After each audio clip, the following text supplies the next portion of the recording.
How could crackdowns at the border and mass deportations impact our wallets? ABC 10's Jeannie Nguyen is hearing from the experts tonight, asking what could happen to produce and the cost of food. Well, Alex, California is a prime supplier in the world's food supply, but experts tell me crops in the state are at risk of rotting in the fields, leading to higher costs and less supply.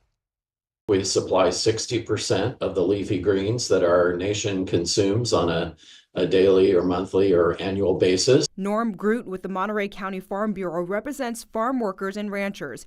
And with the responsibility to supply that much produce nationwide and globally, he says it requires a lot of manual labor. We need 55,000 farm workers to harvest our crops each year. The Public Policy Institute of California says more than 90% of California farm workers are immigrants, and more than half of those are undocumented. Many immigrants, including undocumented immigrants, are members of our community, contribute to our economy, are workers, attend our churches, go to our schools, and to have a large part of our community scared. President Donald Trump has repeatedly threatened mass deportations and sweeping border crackdowns, leaving many farm workers anxious. If we are unable to have crews to harvest those crops, they will sit in the field and they will not be harvested, nor will they make it to the marketplace. And if that happens, Groot says people can't expect to pay more for fruits and vegetables. There definitely could be an impact to the consumer supply chain if there are shortages, and that means higher prices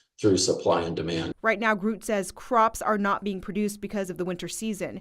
He says he and his community are keeping an eye on the situation in Washington and doing their best to educate people of their rights if they are approached by Homeland Security. Are we really doing ourselves a favor by attacking those who are at one time considered essential workers during the pandemic, and now suddenly that equation is flipped the other way?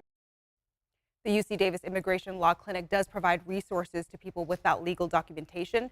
Those resources include legal representation and advice. More details on those programs can be found on our website at abc10.com. Alex.